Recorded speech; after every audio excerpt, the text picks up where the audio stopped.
Bonjour à toutes et à tous et bienvenue à la finale des As du Français 2015 de CCTV. Je suis Lundi Atum, présentateur de CCTV Français et à mes côtés, Estelle Madame de DV5 Monde qui va m'accompagner tout au long de cette émission. Ni hao, Tchatchun. Bonjour à tous, je suis ravie d'être ici, ravie de participer à ce grand concours de langue française à Beijing, qui plus est. C'est une grande première pour moi, c'est la première fois que je rencontre autant de Chinois francophones aussi talentueux. Ils sont incroyables, nos candidats. Et cette année, donc, c'est la deuxième édition de notre concours Les As du Français, un concours lancé par la vice-première ministre chinoise, Liu Yantong, et le ministre français des Affaires étrangères, Laurent Fabius. Depuis, nous avons reçu près de 400 candidatures. 400 candidats et il n'en reste plus que 10 finalistes. Ils ont impressionné nos jurys de présélection à Beijing, mais aussi à Paris, par leur maîtrise du français et leur talent. Aujourd'hui, ils vont devoir relever un défi encore plus grand. Il n'y a que des gagnants au concours des As du Français 2015. Les 10 demi-finalistes repartiront tous avec un cadeau d'exception. Une année d'études complète dans un pays francophone de leur choix, offerte par le China Scholarship Council. Ceux qui décrocheront les 2e et 3e places gagneront chacun un billet d'avion aller-retour entre la Chine et la France, offert par l'ambassade de France en Chine. Et le grand gagnant des As du Français 2015 décrochera quant à lui le grand prix de cette édition. Il aura le privilège de partir pendant 2 mois au Québec pour un voyage inoubliable. Et ce, grâce au soutien du bureau du Québec à Beijing et à l'ambassade du Canada en Chine. Mais attention, il va falloir convaincre non pas un jury, mais 2 jurys. C'est une nouveauté pour cette édition 2015. Et sans plus attendre, nous allons les présenter, ces jurys, et surtout ces jurés, et surtout son président. Oui, bien sûr, le président du jury des As du Français 2015 de CCTV, c'est Bernard Seakilini. Vous êtes le recteur de l'Agence universitaire de la francophonie. Et merci, professeur, d'être ici. Alors, merci à vous. Voilà, applaudissements pour notre président.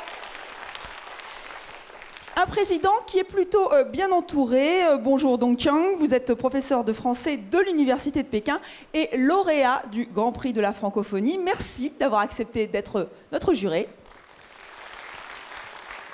Et Madame Cheling, bonjour, vous êtes la directrice du département de langue française de l'Université des langues étrangères de Beijing. Bienvenue. Elle représente la France. Jacqueline Plessis, attachée de coopération linguistique, éducative et sportive, donc de l'ambassade de France en Chine. Merci d'être là. Et enfin, Michel Dicker, bienvenue. Vous êtes chef du service des affaires économiques du bureau du Québec à Beijing. L'édition 2015 du concours des As du Français est riche en nouveautés. Aux côtés de notre jury principal, nous avons cette année un jury composé de 10 représentants de pays francophones. Ces jurés, qui comptent des représentants de pays allant du Cameroun au Canada et en passant par l'Algérie, auront la lourde tâche d'attribuer leur précieux vote après le passage de chaque candidat. Et chaque voix compte. Les gagnants d'aujourd'hui seront ceux qui ont remporté le plus de voix. Alors nous avons donc 2 jurys pour cette édition 2015. C'est une nouveauté, mais ce n'est pas la seule nouveauté. Cette année, les épreuves changent. Nous avons préparé 10 thèmes sur les cultures chinoises et françaises. Chaque candidat dispose de 3 minutes 30 de présentation sur le thème de son choix. C'est court et c'est long à la fois. Et après chaque passage, le jury principal et le jury francophone voteront pour élire les meilleurs. Il n'en restera que 6 pour participer à la dernière étape du concours. Les autres seront éliminés. C'est malheureux, mais dis donc, c'est le jeu. Et oui, c'est les joies de la compétition. Tout le monde ne peut pas gagner. Autant dire qu'ils ont la pression, nos 10 candidats.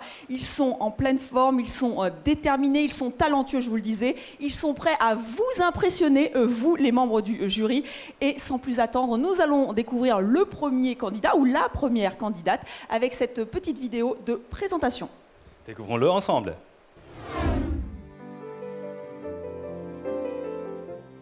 J'adore parler. Cette passion m'a fait tomber amoureux de la langue française il y a 4 ans. Sa beauté, sa complexité et sa finesse n'ont fait que renforcer mon enthousiasme pour l'art de parler. Cet engouement m'a donné du courage et de la direction. Il m'a permis de vivre autre chose, connaître d'autres personnes et avoir une autre vision du monde. Cette passion m'a poussé à m'engager en tant que bénévole à l'UNICEF. Et en aidant les autres, je me vois m'épanouir moi-même. Je suis Mao Jingxue, candidat au concours Les As du Français.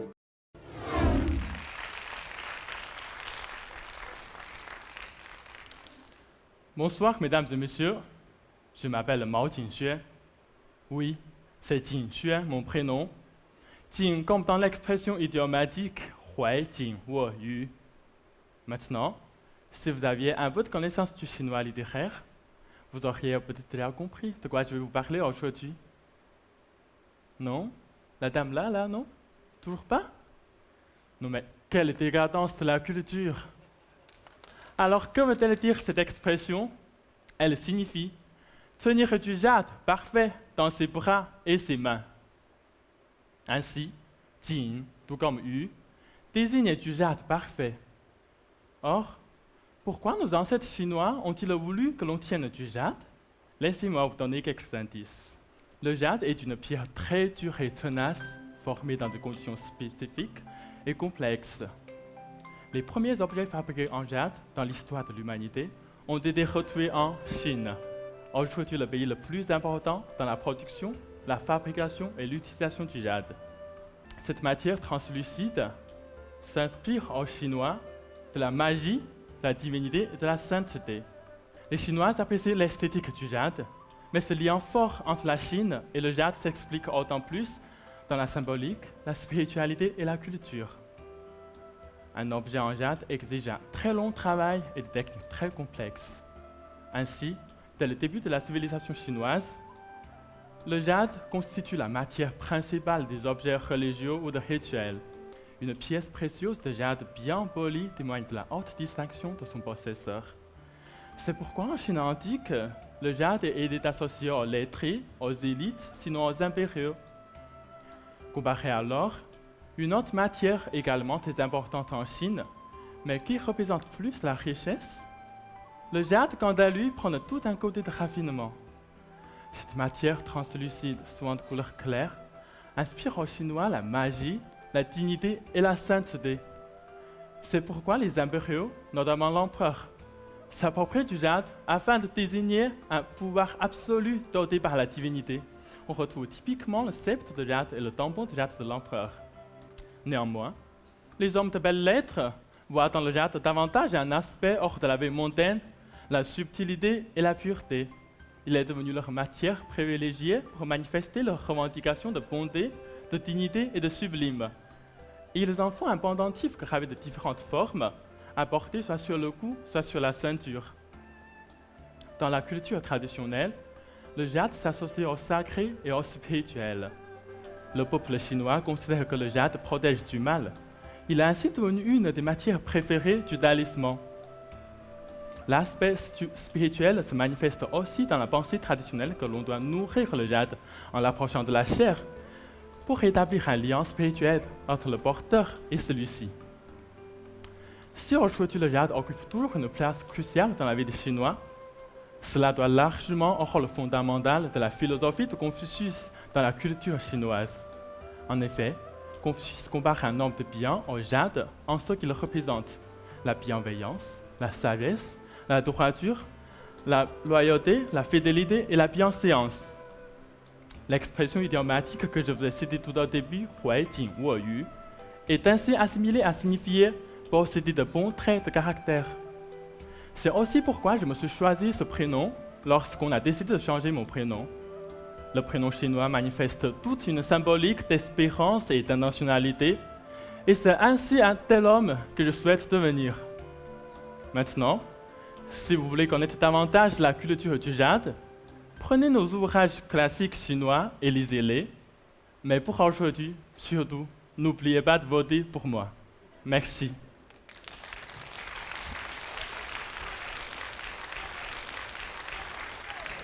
Alors que Mao Jingxuan était le dernier candidat à passer devant le jury des présélections à Paris, il se retrouve aujourd'hui à Beijing en première position. Mais le premier candidat a su surmonter son stress pour délivrer au jury tout son savoir sur le jade. Je suis sûre que nos jurés ont des questions à vous poser. On va commencer avec le président. Bernard Cerquilini, est-ce que vous avez été convaincu par la prestation de notre candidat? Ah, tout à fait. Voilà quelqu'un qui a essuyé les plâtres avec une pierre précieuse. C'est tout à fait remarquable. Et j'ai une question pour vous. Vous avez changé de prénom. Si vous preniez un prénom francophone, vous pourriez prendre Pierre. Pierre précieuse, bien sûr. Oui, Mais voilà. quel autre prénom pourriez-vous prendre? Je prendrais peut-être Étienne, parce que ça me sonne très bien et je trouve que c'est assez joli, c'est très élégant. Donc rien à voir avec le football, Saint-Étienne, allez les Non, Verts. non, rien à voir. Pourtant, c'est vert aussi. Ben voilà, on a une petite, voilà, un petit point en commun. L'avis de Madame Chen Li. Alors, merci d'avoir choisi ce thème parce que dans mon prénom, il y a aussi un morceau de jade. Exactement. Oui. Alors donc, plus tard, si vous voulez offrir un anneau à votre futur fiancé, ce serait un morceau de jade ou bien un morceau de diamant? Alors, un morceau de jade, ça me semble très bien, parce que déjà, ça me représente moi, ça représente la Chine, ça représente un tas de choses. Et en plus, un morceau de diamant, c'est trop basique. Tout le monde fait ça, donc je fais un truc un peu authentique, un peu original. Okay, Voilà. merci. Alors maintenant, nous allons passer au vote. C'est un moment crucial qui peut être difficile, douloureux ou joyeux. Alors, messieurs et mesdames du jury, je vais vous demander d'appuyer sur le petit boîtier pour que la lumière soit, si vous êtes pour Qin Chuan, ou ne pas appuyer si vous n'êtes pas pour lui.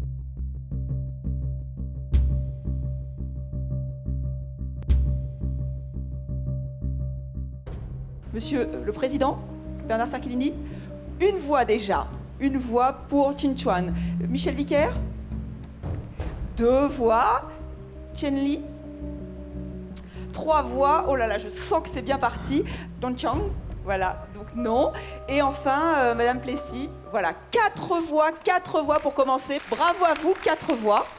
C'est déjà pas mal, 4 voix pour commencer, mais vous savez que notre deuxième jury, notre jury francophone, lui aussi, va voter. Donc je vais vous demander de voter. C'est fait? Est-ce que vous avez tous voté? Donc nous allons voir si vous avez eu un bon résultat.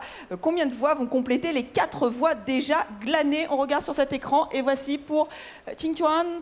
Voilà, 8 voix pour le jury francophone, le jury public, et au total, donc 12 voix. C'est bien parti, merci. Bravo à vous, Qin Chuan.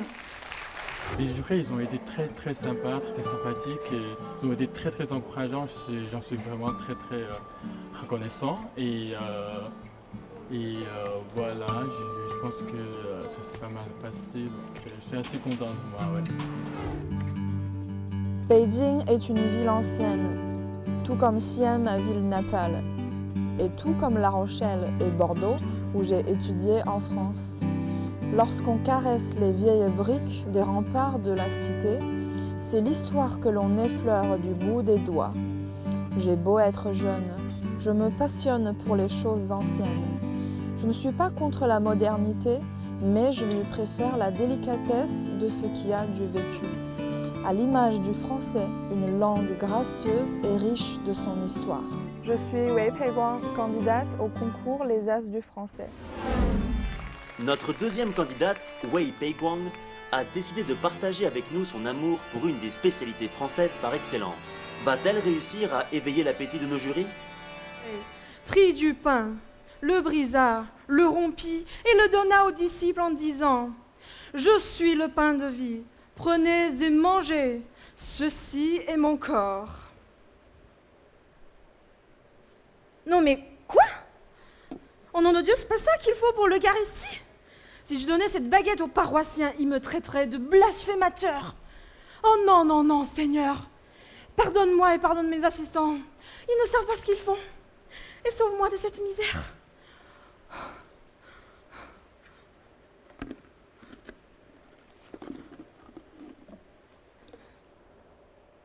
Bien, chers paroissiens, aujourd'hui nous allons avoir une célébration spéciale. Méditons la parole de Dieu. Le Seigneur nous dit, lorsque nous prions, nous pouvons dire à notre Père, donne-nous aujourd'hui notre pain de ce jour. Et pour nous, les bons Français, la bouffe, c'est sacré. Contemplons cette baguette. La croûte croustillante et dorée, tandis qu'à l'intérieur, la mie blanche et moelleuse. Elle est non seulement un pain, mais aussi un bâton de victoire, une arme des citoyens pour notre nation. Les Français consomment environ 30 millions de baguettes chaque jour. Nous ne vivons pas un seul jour sans elles. Le matin, lorsque nous commençons la journée avec un bon petit déjeuner, qui ne tartine pas du beurre, de la confiture ou du Nutella sur une tranche de baguette de pain? Voire de tremper la tartine ainsi préparée dans un bol de café ou de chocolat. Le plaisir est si simple, dis donc. Ou bien au moment des occasions spéciales, par exemple le repas de Noël. Ô Seigneur Jésus, nous fêtons chaque année sans exception ta divine naissance et nous nous réjouissons en ton honneur. Mais un repas de Noël, ce serait jamais sans foie gras. Ce merveille qui ne se mange jamais seul, il se pose toujours sur un morceau de baguette de pain qui l'accompagne de toute sa fidélité. Quand le foie gras fond dans la bouche, tandis que le pain grillé est tout de même croustillant. Quelle sensation extraordinaire que nous expérimentons. C'est ainsi que la baguette s'associe avec les terrines, les pâtés, les rillettes, etc. N'est-elle pas une véritable amie fidèle et humble auprès de toutes ces délices? Nous aimons la baguette quand elle est juste sortie chaude du four, mais nous l'apprécions également même si elle s'endurcit. C'est parfait pour une bonne fondue au fromage, fribourgeoise, savoyarde ou autre. Ou bien on la transforme en pain perdu, comme nos amis anglophones disent, le French toast. La boulangerie ou la pâtisserie, elle est maligne la baguette. Nous le savons tous. En France, nous croyons en cette trinité de gastronomie, le pain, le vin et le fromage. La baguette, c'est l'emblème du pain qui est essentiel de notre vie. De son omniprésence, nommons la baguette le pape de boulangerie. Vive la baguette!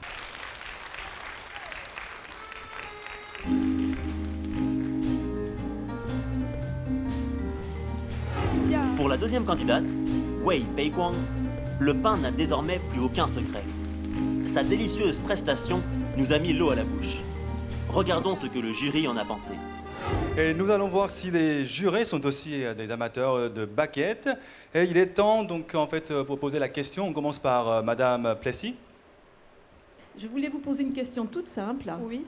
Si vous deviez nous donner la trinité de la gastronomie chinoise, qu'est-ce que vous nous donneriez? Moi, je dirais plutôt, en France, il y a une trinité, et comme en Chine, on a des religions un peu polythéistes, donc il y a une... Donc, pour la gastronomie, c'est pareil, c'est polythéiste. Et alors, on va passer la parole à Madame Dicker. Bien, merci beaucoup pour la prestation. Et puis, je vais y aller peut-être avec une question d'ordre plus technique. Pouvez-vous nous parler de la présentation, du procédé de fabrication de la baguette? Comment est-ce qu'on la conçoit, cette baguette? Par exemple, la recette, le façonnage, la cuisson, etc. Donc, est-ce que vous pouvez nous en parler? Là, c'est une très bonne question. Hein.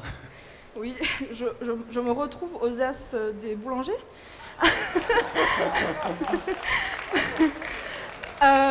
J'ai fait une petite recherche. Je crois que l'origine des baguettes, c'était au temps de Napoléon, les soldats, pour faciliter de transporter le pain pour les soldats. Donc on a un peu inventé cette forme de pain pour qu'on puisse le mettre dans les pantalons et comme ça les soldats ils pourront en manger partout. La recette, en France on a des milliers de recettes de pain, de baguettes. Je me souviens bien la recette, le pain paysan, le pain campagnard. Sinon, on peut aussi mélanger du raisin, les sésames, plein d'autres ingrédients avec la baguette. Professeur Dongtian, avez-vous des questions à ajouter? Vraiment, c'est très très intéressant. Il y a une mise en scène et vous avez vraiment un esprit rapide de répondre à des questions avec de l'humour et justement de l'esprit. Alors, histoire aussi de poser une question un peu difficile, il y a une très belle photo en noir et blanc où on voit un enfant parisien qui court dans une rue parisienne avec une baguette sous le bras. Est-ce que vous connaissez le photographe de cette célèbre photographie? Ah, Soyez gentil avec moi. vous avez reçu que des questions. Ça me dit quelque chose la photo, mais honnêtement, je ne connais pas ni le photographe, ni l'origine de l'histoire de la photo. Mais vous pouvez m'en parler. Dites-nous, professeur Je Dontian. crois que c'est Doisneau, Robert Doisneau, qui a une très très célèbre photo qui montre justement la joie de vivre et puis l'image très très typique de Paris, quoi. Hein, voilà. Ah ben, on a appris quelque chose. Hein. Oui. Et maintenant, il est Merci. temps de voter. Je vais demander à Madame Plessis de voter d'abord. Ok, une voix. Professeur Dontian. Deuxième, Monsieur Seglini. Troisième, et Madame Dicker. Quatrième et cinquième. Parfait. Un score parfait pour le jury principal. Donc, on va voir si notre jury francophone vont bien suivre. Ben, allez-y. Ok, c'est fait. 13 voix, félicitations. Merci. C'est un très bon score. Hein. J'ai eu 13 comme score, je suis très satisfaite de ce résultat. Même s'il y avait un petit incident avec la baguette qui est tombée par terre, mais c'était pas très grave. Et puis on a passé un bon moment ensemble avec le jury. Leurs questions étaient quand même un peu exigeantes, mais j'ai essayé d'y répondre avec un peu d'humour. Donc voilà, et je suis très contente de terminer la première étape et puis je souhaite bonne chance aux candidats suivants. Qu'est-ce que l'explain sous la plume de Baudelaire? Comment lancer les mots grandioses de Rastignac approchant de la capitale? Les amours passés coulent-ils toujours sous le bon Mirabeau? Vais-je croiser une nouvelle Esmeralda dansant sur le parvis de Notre-Dame? C'est avec ces questions en tête que je suis arrivée à Paris pour la première fois il y a quelques semaines. Mes études en littérature à la Sorbonne à peine commencées, j'ai été embarquée dans cette aventure avec CCTV. Quelle incroyable surprise! Je suis Xue Yiwu, candidate au concours Les As du Français.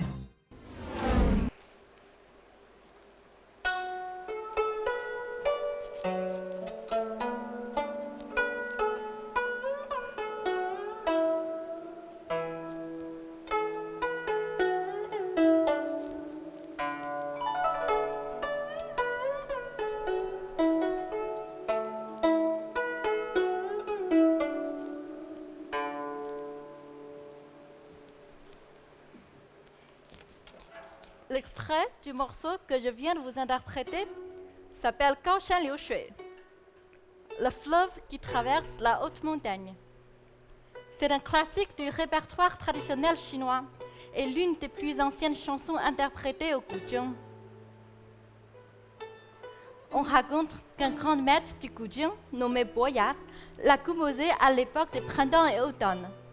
C'était un musicien très seul qui s'ouvrait beaucoup de l'incompréhension que rencontrait sa musique. On dit qu'une nuit, alors qu'il jouait sa musique tout seul au bord du fleuve Yangtze, un bûcheron s'approcha de lui pour écouter. Le bûcheron s'appelait Ziqi.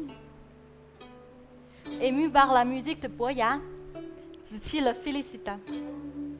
C'est le chant de la haute montagne et c'est le chant du fleuve que j'entends quand tu joues.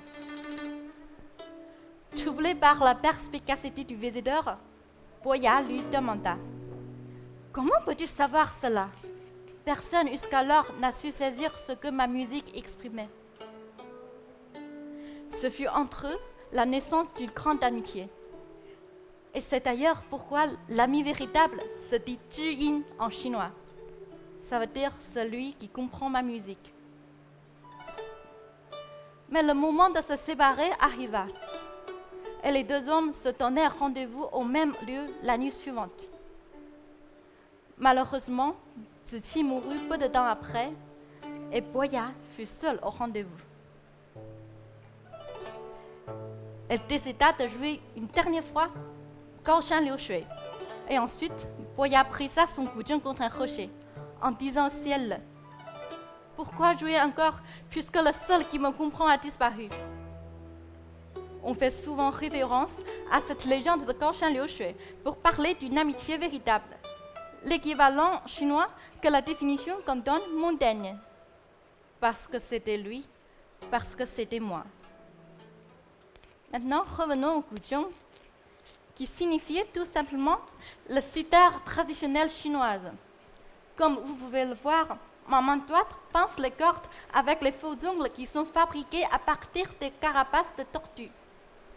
Pendant ce temps, ma main gauche touche les cordes non seulement pour produire la hauteur de la note voulue. Par exemple, si j'appuie très fort la corde mi, le son produit se rapprochera du fa, mais aussi une multitude de timbres différentes.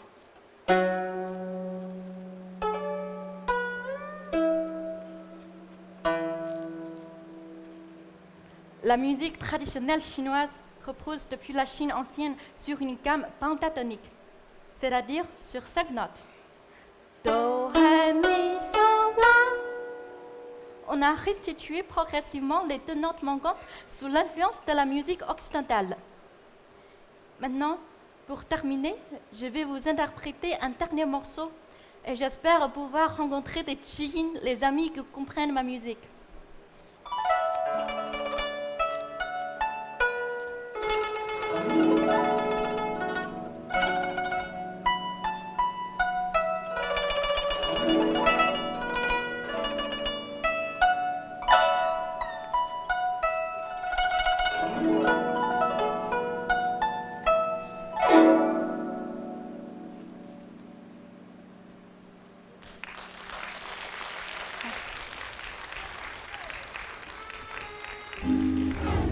La troisième candidate, Wu Xueyi, a fait découvrir à nos jurés un instrument traditionnel chinois très rare et très particulier. Écoutons maintenant ce que les jurés ont pensé de cette performance. Maintenant, Madame Dicker, avez-vous des questions à poser? Cet instrument m'est inconnu. C'est un vieil instrument qui se joue en Chine dans la musique traditionnelle, mais est-ce qu'on peut aussi jouer de la musique moderne, par exemple, avec cet instrument, ou est-ce qu'on peut jouer avec d'autres instruments dans un groupe de musique, par exemple? Tout à fait, madame. Merci pour votre question, parce que c'est aussi une question auquel je pense souvent, parce que je suis maintenant professeur de guzheng à côté de mes études à Paris, et j'aimerais bien faire la musique un peu moderne avec cet instrument vieil. Et comme vous m'avez demandé s'il y a déjà des chansons interprétées au guzheng, des chansons modernes, populaires, je dis oui, et c'est assez récemment, parce que dans The Voice of France, La Voix de France, en 2013, il y avait un candidat québécois. C'était un Québécois d'origine chinoise. Il a fait une chanson, il a joué une chanson « Je ne te quitte pas ». Et c'était une chanson interprétée ensemble avec le guzheng et avec le piano. Et cette joueuse de guzheng qui a fait pendant la répétition de La Voix de France, elle s'appelle An Yan, dont le nom français est Yan. Elle est aussi à Paris. Donc je crois, nous les Chinoises, on aime bien vraiment, j'espère, on va faire découvrir la culture chinoise en langue française aux Français. Merci. Et professeur Dong Qiang, comment trouvez-vous la prestation tout à l'heure de Wu Xueyi? Non, mais la prestation est parfaite parce qu'elle procède à une vraie démonstration. J'apprécie cette capacité de, comment dirais-je, de parler de quelque chose de profondément chinois ou oriental, mais avec une langue étrangère. Et ça, c'est justement, si j'ose dire, le rôle de ceux ou de celles qui apprennent une langue étrangère. C'est-à-dire, ils vont devenir des passeurs, ils vont présenter des choses dans une langue qui soit compréhensible. Et donc ça, je trouve que elle a bien réussi dans ce sens. Hein. Donc peut-être elle n'a pas le meilleur français qu'on a entendu jusqu'à maintenant, mais tous ces messages passent bien et elle a une sorte de joie et d'audace et puis elle croit à ce qu'elle dit. Et ça, je trouve ça extraordinaire. Merci, monsieur. Ok, il est temps de voter.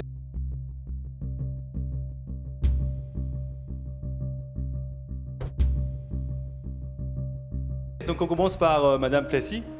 Non. Professeur Dong Qiang. Une voix. Monsieur Seglini. Voilà. Madame Dicker. Non. Madame Choling, non. 2 voix sur 5. Notre candidate artiste récolte seulement 2 voix sur 5 parmi le jury principal. Qu'en sera-t-il pour le jury francophone? Quelle voix elle récolte? 9. Pour l'instant, ce n'est pas un très bon résultat, mais quand même, applaudissons-la. Merci, hein. Merci à vous, Saïd. Je pense que c'est toujours une très bonne expérience de connaître CCTV, de connaître tous les candidats qui sont vraiment talentueux, qui parlent si bien le français. C'est la meilleure expérience de participer, je crois. Je suis originaire de Xiamen, une magnifique ville balnéaire du sud de la Chine. C'est l'océan qui m'a donné ma force et mon ouverture d'esprit. Ce sont les vagues qui m'ont forgé mon caractère. J'aime l'aventure et j'aime la vie. Si j'aime parcourir le monde, découvrir de nouveaux pays, de nouvelles cultures et rencontrer des personnes différentes, je prends également plaisir à être chez moi, à cuisiner et profiter d'une après-midi pour lire au calme. J'apprends le français depuis l'âge de 12 ans. Je suis Chen Xiangling, candidate au concours Les As du français. Après avoir découvert un instrument traditionnel chinois, quel thème la 4e candidate choisira-t-elle? J'ai passé vraiment très longtemps à réfléchir comment on va le montrer une chose tellement quotidienne dans la vie française par un discours de 3 minutes. Mais enfin, j'ai une idée de le montrer par une comédie musicale créée par moi-même. Donc j'espère que ça vous plaît.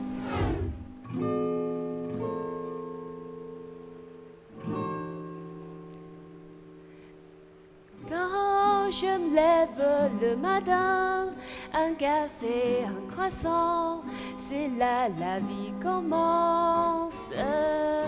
Dans un parfum pénétrant, je lis des journaux, je vois la vie se ranimer.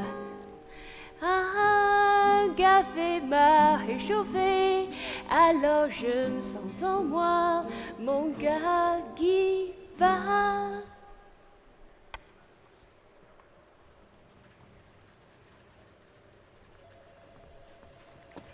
Allô, oui, monsieur Dubon? Ah oui, je suis en train de le faire. Je viendrai vers vous dans... Pauline, tu peux répondre pour moi, s'il vous plaît? Oui, dans une minute. À bientôt. Allô? Ah, un autre client qui arrive? Ah non, ça me saoule. Bon, j'arrive.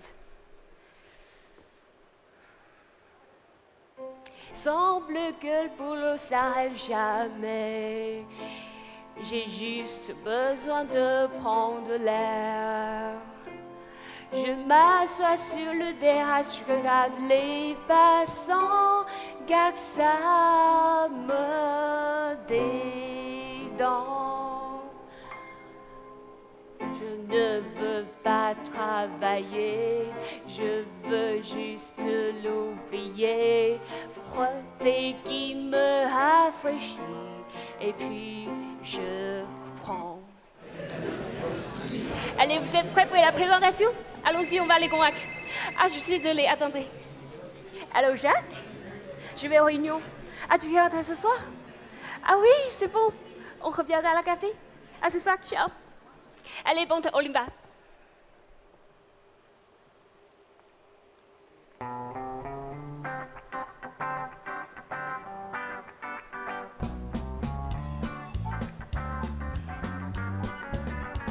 Enfin le jour terminé, ciao, je m'en vais. Je me hâte de trouver mes amis dans le café. C'est le moment que je préfère avant de rentrer. La petite choix et l'apéro, là c'est chouette. Le champagne, le fromage, pardon, j'ai bouché. Le serveur que je connais bien vient vers mon dîner. On salue, on bavard, on se détend. C'est le gala dans le café qui fait la belle soirée. Profitons au maximum, dernier moment. Rendez-vous pour boire un coup, là c'est chouette. Dans la nuit, sous les étoiles, allez tanguer. C'est le gala dans le café qui fait la belle soirée.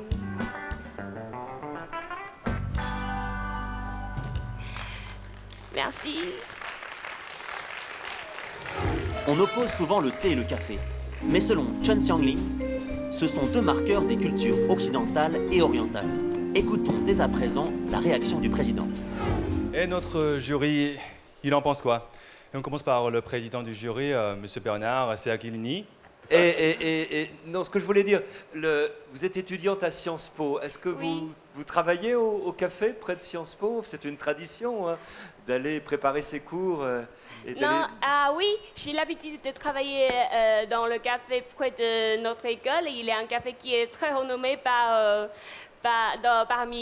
parmi les camarades. Ça s'appelle le Basile. C'est un café qui est fréquenté par nous, dites les scientistes. Et ce sont tous les étudiants de Sciences Po y vont souvent et on y discute nos exposés, nos présentations, etc. Voilà, j'aime bien l'ambiance là, c'est vraiment animé. Et Monsieur Seaghilini, je me rappelle que c'était vous qui avez lui permis d'être sélectionné au dernier moment à la présélection de Paris. Donc comment estimez-vous la prestation de Chen Xiangling? Elle était très agréable, très, très fine.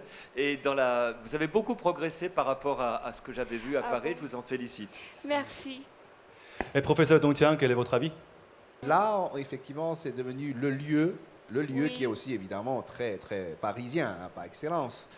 Donc, je pense que j'aurais peut-être préféré entendre un peu plus parce que comme ce sont des chansons, hein, ça montre bien le talent de notre mademoiselle, mais sur le café lui-même, même en tant que lieu, on n'a pas appris beaucoup de choses. Et Madame Choling, donc pour vous, c'est plutôt café ou plutôt thé? Personnellement, je préfère plutôt le thé. Mais j'aimerais justement poser une question à mademoiselle Chen Xiangling. Que si c'était possible, voudriez-vous offrir un café ou bien une maison de thé à Pékin? Vous voulez dire à Pékin? Oui. Il y a déjà plein de cafés à Pékin, je pense. Donc je voudrais préférer une salle de thé parce que je pense que la tradition du thé est déjà a la tendance de un petit peu disparaître en Chine par rapport au café, parce que le café dans la nouvelle génération, ça devient de plus en plus populaire. Mais en fait, comme un pays traditionnel marqué par la tradition du thé, la Chine garde toujours une longue histoire avec le thé. Donc je pense qu'il est important de le revaloriser. Voilà qui est dit, mais il va falloir trancher. Hein. Donc on va commencer le vote par Madame Plessis. Ok, non. Professeur Dong Tian. Monsieur le Président. Ok, une voix. Et Madame Dicker. Non. Et Madame Choling. Ok, 2 voix sur 5. La performance de la 4e candidate saura-t-elle convaincre les amateurs de café parmi les jurés francophones? 7 voix. Pour l'instant, ce n'est pas un très bon résultat, mais quand même, j'aime bien votre prestation. Merci. Mais bravo quand même. Il existe des milliers de variétés de raisins, tout comme il existe presque autant de descriptions pour les vins. Je n'ai pas l'intention d'inventer les nouvelles. C'est à l'âge de 20 ans que je suis arrivé en France. J'ai travaillé comme gardien de nuit, comme serveur au restaurant, comme employé au bureau. À chaque fois, un verre de vin me donne la joie, le sens du partage et le courage. Et c'est à ce titre que j'ai envie de partager le vin avec mes compatriotes chinois. C'est pour ça que j'ai traduit des livres sur les vins. Je suis Zhou Jinsong, candidat au concours Les As du Français. Bonjour Madame, Monsieur, donc je suis Zhou Jinsong. Je suis, comme le président a bien dit, je suis le doyen de cette compétition. Ça veut dire que je vis plus longtemps du français que les autres candidats. Lorsque je dis je vis plus longtemps du français, ça veut dire, premièrement, je suis pécuniairement financé par l'utilisation du français, c'est-à-dire que je suis interprète, traducteur pour les entreprises chinoises ou françaises ou les ambassades, comme l'ambassade de France ou l'ambassade de Suisse, etc. Et je vis aussi d'une passion française, c'est-à-dire le vin. Et c'est quelque chose qui me tient à cœur. Et lorsqu'on parle du vin, je me permets de réfléchir sur ce qui peut représenter à la fois l'esprit français et l'excellence à la française. Donc pour moi, c'est le champagne. Comme son nom indique, Champagne, c'est lié à un territoire. Donc tout d'abord, c'est dans la province, enfin dans la région de Champagne qu'on produit ce vin pétillant. Ça, c'est la première chose. La deuxième chose, on va dire les hommes, parce que lorsqu'on parle des vins, très souvent, c'est lié à des hommes. L'homme en question, le premier que je peux citer, c'est le Dom Pérignon. C'est le moine bénédictin qui a, non pas inventé le champagne, contrairement à ce qu'on pense, mais simplement il a créé une formulation magique pour standardiser, si on prend le terme un peu à l'anglaise, standardiser la production de champagne. Et voilà, donc c'est pour ça que je pense que c'est une idée tout à fait originale pour représenter l'esprit et l'excellence française, parce que c'est un vin à la fois pétillant, comme l'esprit français, vif et aussi élégant. Voilà, donc ça c'est la présentation d'une manière générale sur le vin. Et ensuite, on va parler des choses un peu plus dans l'ordre général aussi, mais un peu plus vers l'ouverture, parce que, comme vous pouvez voir, j'ai une bouteille devant moi. Et c'est une bouteille qui est rare, je demande à la caméra, parce que ça vient du comité interprofessionnel du vin de Champagne. C'est une bouteille que, normalement, on ne peut pas trouver dans le commerce. Parce que le comité interprofessionnel de Champagne, du vin de Champagne, non seulement il réglemente la production de champagne, mais en plus, il a toute une zone viticole pour essayer de faire pousser les cépages, pour essayer de voir quels sont les cépages les plus propices. Donc, c'est un vin de champagne issu de cet essai. Donc, je vous prie tout à l'heure de les déguster. Comme lorsque j'étais en France, j'étais serveur au restaurant, parce que du temps où je travaillais en France, où j'ai fait mes études en France, il n'y avait pas beaucoup de bourses et la France n'était pas très ouverte aux étrangers, parce que je suis arrivé dans les années 88. Si ma mémoire est bonne, à l'époque, on avait à peine 4000 étudiants chinois, plus de 3800 qui sont des boursiers chinois ou français, qui faisaient des études post-doctorales. Et moi, j'étais un petit jeune qui a connu un échec dans le Cao dans les années 80. Donc, je suis arrivé sur les points de pied. Donc, j'ai dû travailler. J'étais comme pigiste, donc je fais des vaisselles, j'étais comme serveur. Donc, c'est pour ça que j'ai appris les techniques du vin. Et aussi, c'est l'occasion qui m'a donné l'envie et la passion pour continuer dans cette voie sur les vins. Et lorsqu'on parle des vins, donc l'ouverture des vins, donc pour les champagnes, donc il y a plusieurs manières. Donc très souvent, on parle des champagnes d'ouverture classique. Donc dans un premier temps, on l'ouvre avec toutes ces capsules. Et ça, c'est la manière la plus classique de la chose. Et puis ensuite, une autre manière, c'est un peu plus militaire, je dirais. Pourquoi militaire? Parce qu'il faut que je cite l'empereur Napoléon, parce qu'il disait de son vivant, je ne peux pas vivre sans champagne. Dans les victoires, je le mérite.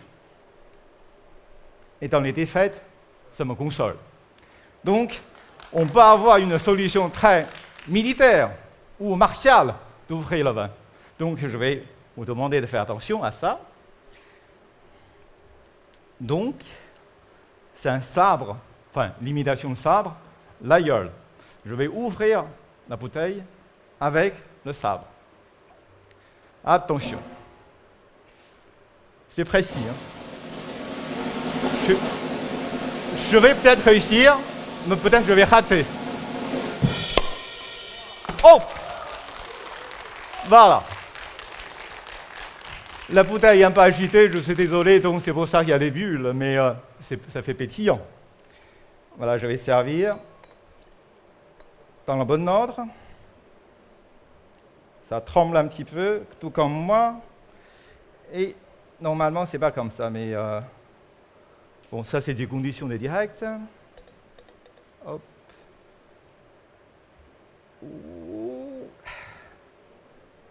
Vraiment parce que ce n'était pas dans les bonnes conditions, donc les pulls ont tendance à jaillir un peu trop à mon goût. Et j'aurais préféré que ce soit un peu plus discret. Voilà. Je vais mettre là. Toc, toc. Comme j'ai des serveurs, hop. Je réserve 2 flûtes ici pour moi et pour le présentateur ou la présentatrice. Je vais descendre. Hop.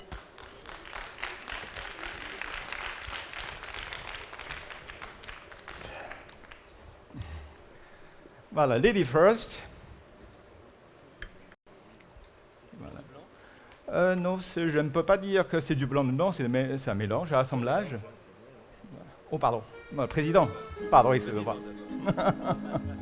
Madame, monsieur. Voilà.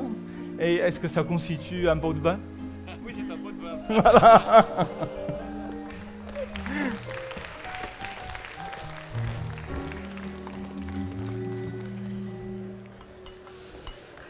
Voilà, bon, je termine mon service et puis voici, madame. Voilà. Non mais là, pour l'instant, je suis en service, je ne puis. Non mais quelle bonne idée le champagne. Mais c'est quand même assez malin, monsieur Cho, d'essayer d'acheter les voix du jury. Non, vraiment, bravo. Alors vous êtes un peu plus âgé que nos autres candidats. Qu'est-ce qui vous a donné envie de participer à ce concours, d'être vous aussi un as du français? Ça, c'est une question qui m'a été posée depuis dès le début. Depuis le mois de mai. J'ai été critiqué par même mes cousins, cousines, parce qu'ils ont estimé que je suis un petit vieux. Et c'est quand même pas très opportun de participer. En fait, pour moi, ce concours, la participation à ce concours, c'est très simple, parce qu'il n'y a pas de critères. Enfin, sinon, il y a 2 critères, être chinois et parler français. Je pense que je corresponds à ces 2 critères. Et ensuite... Merci. Donc ensuite, le deuxième, c'est beaucoup plus personnel aussi, parce que je me permets d'évoquer un souvenir de mon père. Ma participation à ce concours, c'est aussi un peu pour rendre hommage à mon père. Donc grâce à lui, j'ai appris le français, donc grâce à lui, je continue. Donc c'est lui qui lui aussi avait le français. Voilà. Vous êtes peut-être un pionnier, vous avez appris le français plus tôt que nos jeunes candidats. Comment vous les trouvez? Je l'ai trouvé surprenant parce que je dois dire qu'à mon âge, enfin, je vois pas mal de jeunes aussi, et puis je repense à mon âge, enfin à leur âge, lorsqu'il me concerne, je parlais certainement moins bien. Je suis jaloux d'eux et je pense qu'ils ont un bel avenir devant eux. Je sens que professeur Dong Qiang veut vous aussi poser une question à notre candidat. Oui, il m'inspire beaucoup là. Parce que je crois qu'avec ces 5 pots de vin, il achète 5 jurés principaux, mais je crois qu'il y a 10 jurés qui ne sont pas contents. Donc ce geste est un peu dangereux. Voilà. J'aurais dû faire venir un conteneur. Puisque vous parlez un peu de l'actualité, ça me fait penser à une chose, c'est que hier ou avant-hier, M. Sarkozy a invité des amis. Et il a payé à peu près 90 000 euros pour 3 Dom Pérignon. Donc moi, je ne vais pas me mêler des affaires politiques de la France, ne vous inquiétez pas, je ne vais pas commettre cette indélicatesse. Mais je voudrais savoir qu'est-ce qui justifie un prix, le prix d'un champagne, par rapport au vin, évidemment, mais voilà. là, on va concentrer sur le champagne. Voilà. Sur les champagnes, en fait, ça s'est justifié par plusieurs choses, plusieurs facteurs. Dans un premier temps, donc, j'ai parlé du terroir. Donc, dans la région de la Champagne, il y a plusieurs zones de production. Par exemple, il y a la montagne de Reims, ensuite il y a ce qu'on appelle le Côte de Bar, et puis le Blanc des Blancs, etc. À chaque fois, ce sont les zones différentes. Et chaque zone produit des champagnes de qualité différente. La différence se situe au niveau de la sélection des raisins, c'est-à-dire qu'on peut envoyer la machine pour récolter ou on fait envoyer le main-d'œuvre. Ce sont les main-d'œuvre qualifiées. Très souvent, ce sont les gens qui ont travaillé pour les maisons pendant 20 à 30 ans, qui cueillent les raisins grains barques. Ensuite, on fait une sélection et on prend les meilleurs grains pour faire le champagne, les fines champagnes. Ça c'est le premier temps. C'est déjà un travail colossal. Vous savez qu'en France, le coût de main-d'œuvre est quand même assez élevé, donc ça justifiait une partie du prix. Et ensuite, il y a une question de stockage. Pendant le stockage, pendant l'élevage, notamment avec la double fermentation en bouteille, donc il faut tourner les bouteilles tous les 30 degrés aux environs de 30 jours. Ça se fait manuellement. Et ça, c'est aussi le maître du chai qui le fait. Donc c'est assez cher, c'est assez fastidieux comme travail. Maintenant, effectivement, on a inventé un terme un peu à l'anglais, ça s'appelle gyropalette, donc qui tourne dans tous les sens. Donc ça peut diminuer un petit peu le coût. Et puis, il y a le troisième facteur, c'est le stockage. Lorsque vous aurez l'occasion de visiter les caves dans les Champagnes, vous entrez non pas dans la maison, parce que la maison, c'est super, mais ça ne vaut rien. C'est tout ce qui est sous terre. Vous pouvez trouver des millions de bouteilles, ils vont stocker au moins 10 ans avant de les mettre sur le marché. Donc ça a un goût, donc c'est pour ça que ça complète l'ensemble du prix de revient d'une bouteille de champagne. Voilà, Cho Chin-song, donc spécialiste as du français et du champagne. Voilà. Réponse complète. Monsieur le Président, est-ce que vous avez une question à poser à notre candidat amateur de vin? Oui. Je dois défendre ma vertu en montrant que je ne suis pas corruptible, même grâce à ce magnifique champagne. Je vais donc vous attaquer. D'accord. Tout à l'heure, oui. Vous avez parlé de la capsule sur le bouchon. Oui. Monsieur, le champagne n'a pas de capsule. C'est vrai. C'est la bouteille de bière qui a une capsule. Oui. Comment appelle-t-on la partie métallique sur le bouchon? Ah, c'est d'une colle, effectivement. Le muselet, monsieur. Oui, le muselet, non, le muselet, c'est ça. Ah, c'est ça. En fait, c'est la partie métallique, non pas cette partie-là. Voilà. Eh bien, vous êtes parfait. Je vous en prie. Donc, on va vous demander de procéder au vote.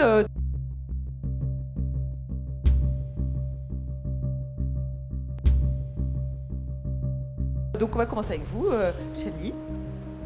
Voilà, convaincu, Madame Dicker aussi, le président, Dong Kyang, et enfin Madame Plessis. Et voilà, 5 voix, un sans faute, bravo. Merci.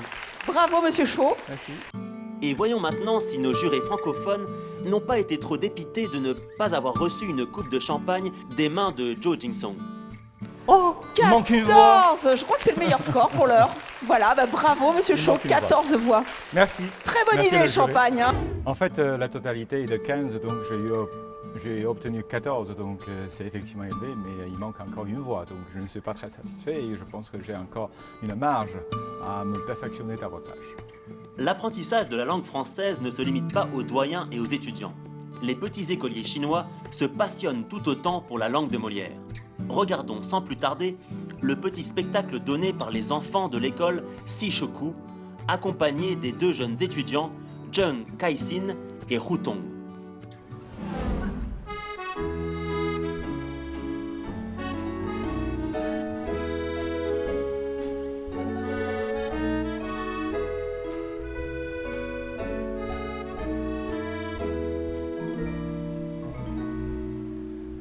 Il revient dans ma mémoire des souvenirs familiers.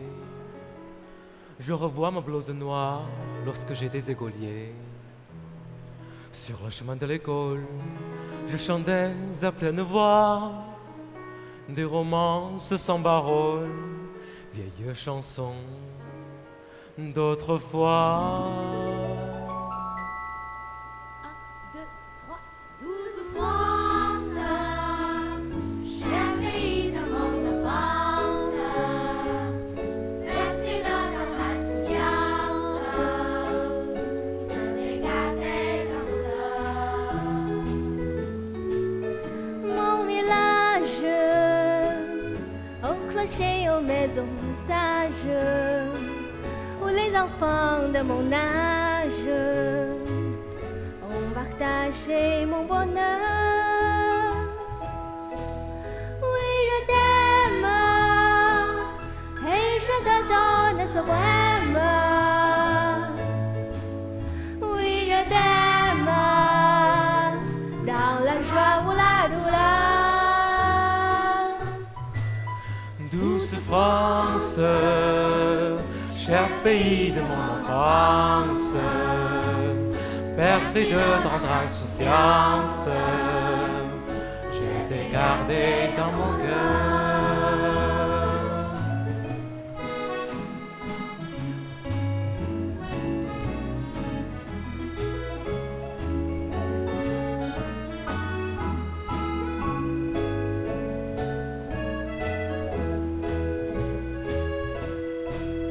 Et je t'aime, et je te donne ce poème. et je t'aime dans la joie ou la douleur. Douce France, cher pays de mon enfance, bercé de notre insouciance, je l'ai gardé dans mon cœur.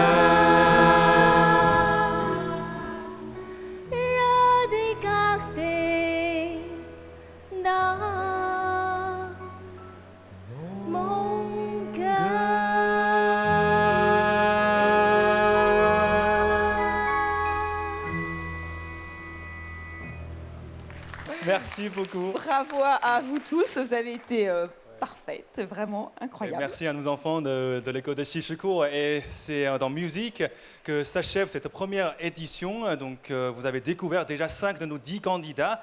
Et je vous donne rendez-vous très vite sur CCTV et TV5 Monde avec Esther Martin et nos jurys. Oui, merci à vous de nous avoir suivis. Donc on vous retrouve très vite, toujours sur CCTV, pour découvrir les 5 autres finalistes des As du français. Je rappelle qu'il n'en restera que 6 au final, 6 pour être sacré champion ou championne des As du français. À très bientôt. Merci d'avoir été avec nous. Merci, à très bientôt.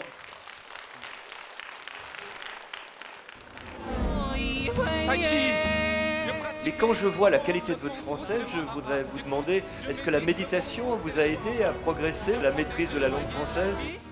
Ça veut dire que la France est moins riche que la Chine? Non, c'est pas ça. C'est juste, on n'a pas la même habitude. En fait, je me demandais, qu'est-ce que ça vous apporte personnellement de la pratique de l'escrime? Donc, les garçons, ne sous-estimez pas les femmes. Qu'est-ce que vous pouvez proposer comme thé à nos amis francophones? Je pense pas qu'il y a vraiment de limites comme le vin, comme le fromage, parce que le thé en général, c'est pas nocif. Et j'ai pas fini de vous poser des questions. Ok, j'attends. C'est un sujet qui me passionne. En chinois, on écrit de droite à gauche, mais à l'inverse pour la calligraphie française. C'est vraiment bien, vous avez bien répondu et vous méritez des applaudissements et toute notre chaleur et tous nos vœux.